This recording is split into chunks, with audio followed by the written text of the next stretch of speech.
Assalamualaikum warahmatullahi wabarakatuh. Ananda soleh dan soleha. Sobahul khair. Kaifa halukum? Semoga anak-anak ibu selalu dalam keadaan sehat walafiat. Kemarin kita sudah belajar mengenai puisi. Nah, hari ini kita akan belajar tentang pertumbuhan dan perkembangan pada hewan. Oke, sebelum kita memasuki materi kita hari ini, mari kita awali dengan mengucapkan lafaz basmalah. Bismillahirrohmanirrohim. Coba antum perhatikan hewan-hewan peliharaan yang ada di sekitar antum.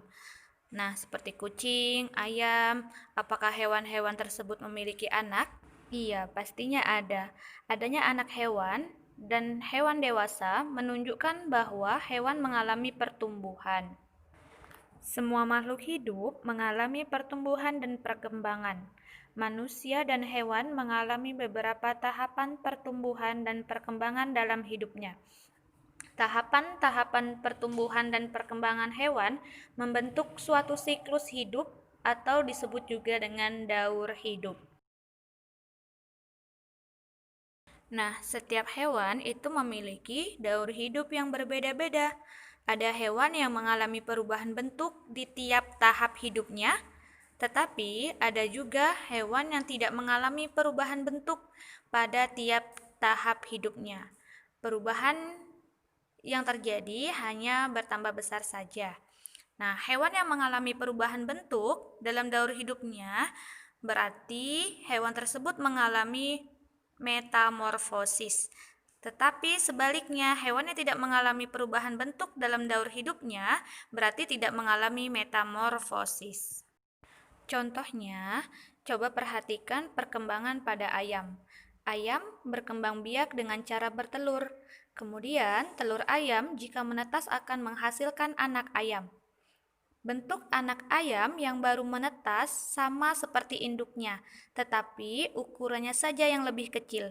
Berarti ayam termasuk ke dalam hewan yang tidak mengalami metamorfosis. Selanjutnya, ada daur hidup pada hewan kupu-kupu dan belalang. Nah, apakah daur hidup kupu-kupu dan belalang itu sama dengan hewan peliharaan? Ternyata tidak, kupu-kupu memiliki daur hidup yang berbeda dengan hewan peliharaan. Kalau kupu-kupu itu mengalami proses perubahan bentuk dalam daur hidupnya. Nah, proses perubahan bentuk tersebut itu disebut dengan metamorfosis.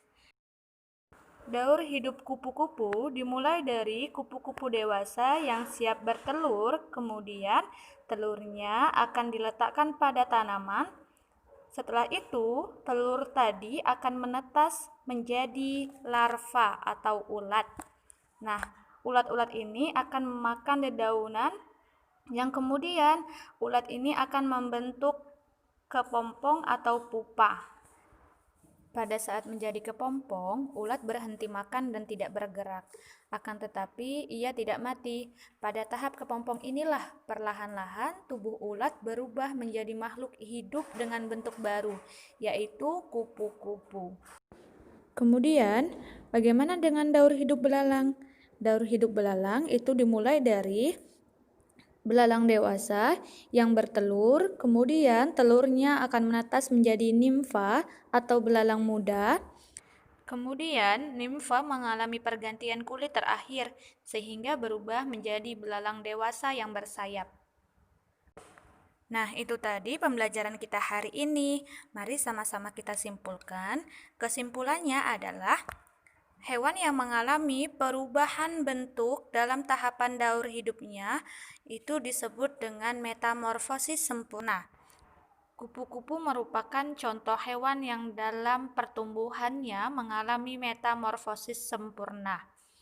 Karena kupu-kupu mengalami perubahan pada setiap tahapan daur hidupnya.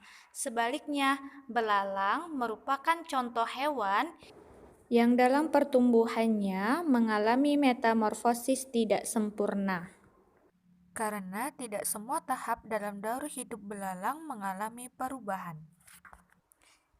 Oke, tugasnya silahkan antum Kerjakan di halaman 20, sebutkan contoh hewan yang mengalami metamorfosis sempurna dan contoh hewan yang mengalami metamorfosis tidak sempurna.